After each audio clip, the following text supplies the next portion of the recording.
Hello everyone, स्वागत है आपका फिर से एक और नई वीडियो पर। तो चलिए आज बात करेंगे हम लोग एक न्यू टॉपिक्स यानी कि इलेक्ट्रिसिटी से रिलेटेड रहेगा। विद्युत धारा के जो दो टाइप्स है ना, विद्युत धारा के जो दो टाइप्स है, एक इलेक्ट्रिक करंट यानी अल्टरनेटिंग करंट, एक डायरेक्ट करंट, एसी और डीसी के बारे में। इनसे प्रश्न पूछे जाते हैं आपको ऑब्जेक्टिव में भी और सब्जेक्टिव में भी, तो इसको जरूर देखिए एक बार अच्छे से, ठीक ना। तो क्या करना है कि एसी और डीसी, सबसे पहले हम लोग जानते हैं क्या, विद्युत धारा।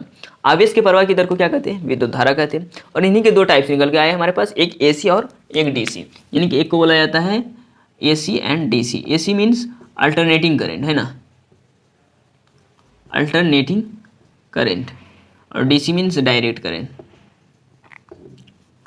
एक अल्टरनेटिंग करंट, एक डायरेक्ट करंट, दो करंट हमारे पास है ना। तो अल्टरनेटिंग करंट और डायरेक्ट करंट, इसमें हम लोग देखेंगे क्या, सबसे पहले अल्टरनेटिंग करंट। अल्टरनेटिंग करंट में क्या होता है कि ये इसका जो धारा होता है और दिशा, धारा और दिशा ये दोनों क्या हो जाता है, समय के साथ परिवर्तित हो जाता है, चेंज हो जाता है। बट अगर हम डायरेक्ट करंट की बात करें तो इसमें धारा और दिशा समय के साथ चेंज नहीं होता है, यानी कि अनचेंज रहता है, कांस्टेंट रहता है। अगर इसको आप लोग ग्राफ से देखना चाहें तो मान लीजिए कि ये इधर टी है, इधर भी है, इधर टी है, भी है। हमने वही बोला कि इसमें क्या होता है कि धारा जो है ना, इसमें धारा समय के साथ चेंज नहीं होता है। किसमें बोल रहे हैं हम, डायरेक्ट में, है ना, डायरेक्ट करंट। डायरेक्ट करंट में क्या होता है कि धारा समय के साथ चेंज नहीं होता है। तो इसका ग्राफ जो आएगा ये इस तरह से आएगा। तो हम देख रहे हैं यहाँ जितना होगा मान, वही मान यहाँ भी। तो ये हिसाब से ये क्या है, कांस्टेंट वैल्यू दे रहा है।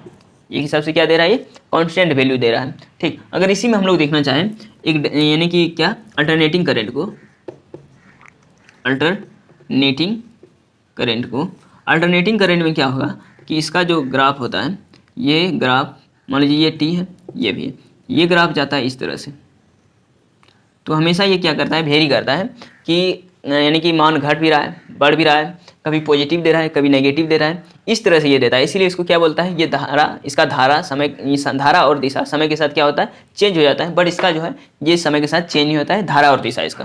क्लियर है। तो चलिए हम लोग इसका लॉन्ग टाइप में देखते हैं, क्या इसका हम लोग इसमें डिफरेंस देखते हैं एसी और डीसी में, है ना। एसी और डीसी में हम लोग डिफरेंस को देखते हैं। इसमें एसी देख लिए किसे कहते हैं और डीसी देख लिए किसे कहते हैं। अब थोड़ा सा इसमें हम लोग डिफरेंस को भी देख ही ले, है ना। तो शॉर्ट में हम लोग लिखते हैं क्या, एसी एंड डीसी, है ना। एसी एंड डीसी की बात कर रहे हैं हम, ठीक। काफ़ी लंबा लाइन हो गया, है ना। तो इसको शॉर्ट करते हैं, ये हो गया एसी का, ये हो गया डीसी का, ठीक है ना। एसी और डीसी में सबसे पहले हम लोग पॉइंट क्या लिखेंगे, इसके डिफिनेशन को लिखते हैं। इसका धारा और दिशा समय के साथ नहीं बदलता है ना। इसका मीन्स किसका, ये एसी को इंडिकेट करेगा, यानी कि प्रत्यावर्ती धारा को, ठीक ना। इसका धारा और दिशा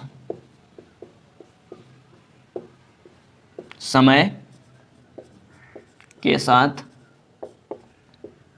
बदल जाता है ना, समय के साथ बदल जाता है, परिवर्तित हो जाता है। बट अगर हम बात करें किसमें, डीसी में, अगर हम बात करें किसमें, डीसी में, तो डीसी में क्या होगा कि अभी हमने बताया इसका धारा और दिशा समय के साथ, इसके साथ टाइम के साथ अनचेंज रहता है ना, अनचेंज रहता है, यानी कि अपरिवर्तित रहता है, ये नहीं बदलता है। क्लियर है। ये फर्स्ट टर्म था, ठीक ना। सेकेंड टर्म की अगर बात करें तो अल्टरनेटिंग करंट की जो फ्रीक्वेंसी होती है वो 50 हर्ट्ज की होती है। आपको पता होगा हमारे घरों में जो करंट आती है वो अल्टरनेटिंग करंट ही आती है। क्या आती है, अल्टरनेटिंग करंट ही आती है। तो इसकी जो फ्रीक्वेंसी होती है ना, इसकी आवृत्ति वो 50 हर्ट्ज की होती है, 50 हर्ट्ज की होती है। इस तरह से अगर आप पॉइंट बना के लिखिएगा ना, आपका एक भी नंबर नहीं कटेगा, है ना। और इसको याद करने में सहूलियत होगा। आपको अगर पूछ देगी अल्टरनेटिंग करंट का फ्रीक्वेंसी कितना होता है, तो आपको एक लाइन में पता है, फिर 50 हर्ट्ज का होता है। कितना, 50 हर्ट्ज का होता है। अब अगर इसकी बात करें हम लोग, इसकी डीसी करंट की, तो इसकी फ्रीक्वेंसी आवृत्ति 0 हर्ट्ज जो होती है, 0 हर्ट्ज की होती है, ठीक ना। एसी क्या होता है कि एसी में ट्रांसफार्मर का उपयोग, एसी के साथ हम लोग क्या करते हैं, ट्रांसफार्मर का उपयोग कर सकते हैं ना। एसी के साथ हम लोग क्या कर सकते हैं, ट्रांसफार्मर का उपयोग कर सकते हैं। तो तीसरा पॉइंट अगर लिखना चाहें तो एसी यानी कि अल्टरनेटिंग करंट, क्या AC means alternating current. AC में ट्रांसफॉर्मर का उपयोग होता है। बट आपने देखा होगा डीसी में, क्या डायरेक्ट करंट में आपने कभी देखा है डायरेक्ट करंट में कभी ट्रांसफार्मर लगा हुआ है? नहीं देखा होगा। डीसी करंट में कभी भी ट्रांसफार्मर लगा हुआ नहीं रहता है। डीसी करंट में क्या होता है, ट्रांसफार्मर लगा हुआ नहीं रहता है। इसमें ट्रांसफार्मर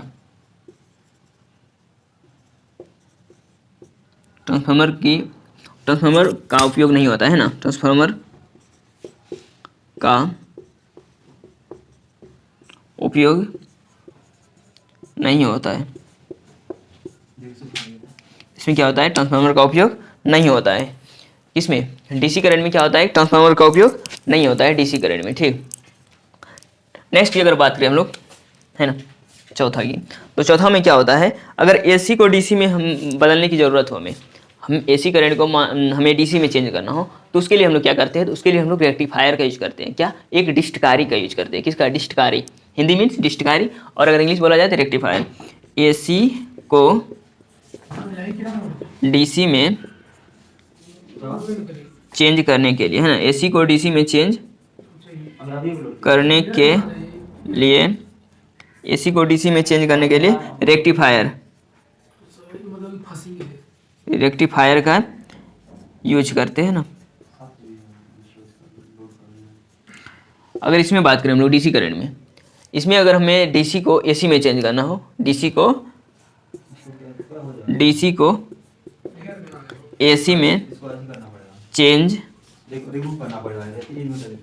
करने के लिए, डीसी को एसी में चेंज करने के लिए क्या करते हैं हम लोग, इन्वर्टर का यूज करते हैं। इन्वर्टर का यूज करते हैं। हो गया, ये 4 पॉइंट हुआ, ठीक ना। और भी थोड़ा सा देखते हैं हम लोग, क्या कि हम लोग क्या एसी का जो यूज करते हैं, यहाँ तक आप लोग लिख लिए, स्क्रीनशॉट ले सकते हैं आप लोग, है ना। ठीक, तो आगे देखते हैं हम लोग, क्या एसी का जो यूज होता है, किसका, एसी का यूज, ठीक ना। तो एसी का यूज हम लोग कहाँ करते हैं, एसी का यूज हम लोग घरों में करते हैं। घरों में जो हमारी लाइन आती है वो एसी में ही आती है। किसमें, एसी। तो हम लोग लिखेंगे यूज में घरेलू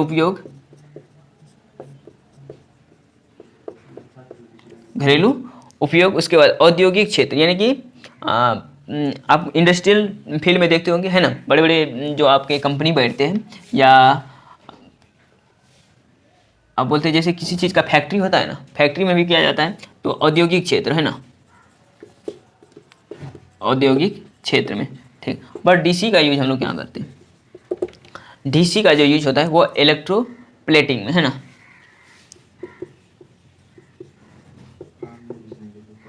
इलेक्ट्रोप्लेटिंग, इसका हिंदी भी इलेक्ट्रोप्लेटिंग ही होगा। उसके बाद आर्क वेल्डिंग,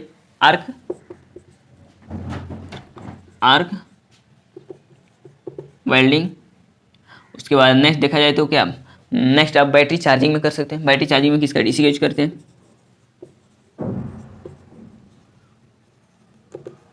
यहाँ से और एक चीज़ देखने को मिलता है कि हम जो बैटरी को चार्ज करते हैं वो हम डीसी से ही कर सकते हैं, एसी से नहीं कर सकते हैं, ठीक ना।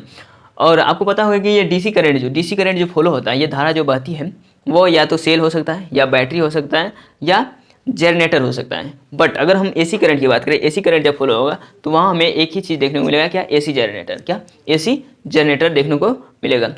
और इसमें और भी 2-4 टर्म लिख सकते हैं। एसी जनरेटर जो होता है, एसी करंट जो होता है, इसको हम दूर तक भेज सकते हैं। क्यों, क्योंकि इसको भेजने में हमें ऊर्जा की ज़्यादा हरासमेंट नहीं होती, यानी ज़्यादा ऊर्जा खपत नहीं होता इसको भेजने में। बट अगर हमें डीसी को भेजना पड़े तो ये हम ज़्यादा दूर तक नहीं भेज सकते, ये हमारे लिए असुविधाजनक है। क्यों, क्योंकि इसको भेजने में काफ़ी ज़्यादा ऊर्जा में चाहिए, काफ़ी ऊर्जा की मात्रा में हरासमेंट करना पड़ेगा, तभी ये ज़्यादा दूर तक जा पाएगा। तो वो जो पॉसिबल नहीं है, ठीक ना। इसको हम लोग ज़्यादा दूर तक नहीं भेजते डीसी को, बट एसी को हम लोग काफ़ी दूर दूर, आप लोग ने देखा होगा बड़े बड़े खंभों में एसी तार ही लगा हुआ रहता है, एसी करंट ही उससे फॉलो किया जाता है, कभी डीसी उससे फॉलो नहीं किया जाता, क्योंकि उसको करने के लिए हमें काफ़ी ज़्यादा एनर्जी की आवश्यकता है, और काफ़ी ज़्यादा एनर्जी क्या होगा, हरासमेंट हो सकता है। बट हमें अगर यानी कि एसी को करना पड़ेगा, बहुत कम मात्रा में एनर्जी लगाएंगे तो वो आराम से फॉलो कर जाएगा, ठीक ना।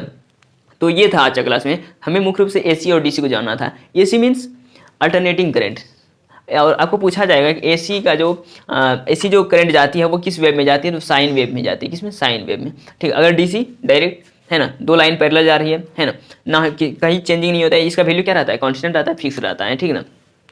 तो आज की क्लास में हम लोग इतना देखें। तो नेक्स्ट क्लास में हम लोग देखेंगे क्या, ट्रांसफार्मर कितने टाइप्स के होते हैं, और मेन जो ट्रांसफार्मर होते हैं वो क्या होते हैं, step up and step down. इन दोनों ट्रांसफार्मर के बारे में हम लोग नेक्स्ट क्लास में देखेंगे, किस तरह से स्टेप अप वर्क करता है, किस तरह से स्टेप डाउन वर्क करता है, किस तरह से इसका कंस्ट्रक्शन होता है, और कहाँ कहाँ हम लोग उपयोग करते हैं स्टेप अप का और स्टेप डाउन का, और किसका वैल्यू कम होता है, स्टेप अप का या स्टेप डाउन का, ये हम लोग नेक्स्ट क्लास में चर्चा करेंगे। तो आप लोग से रिक्वेस्ट है कि आप लोग थोड़ा सा क्या कीजिएगा, ट्रांसफार्मर का कंस्ट्रक्शन को पढ़ के आइएगा, तो आपको समझने में काफ़ी इंटरेस्ट आएगा, ठीक ना, क्योंकि हम यहाँ बनाएंगे तो आपको न्यू लगेगा।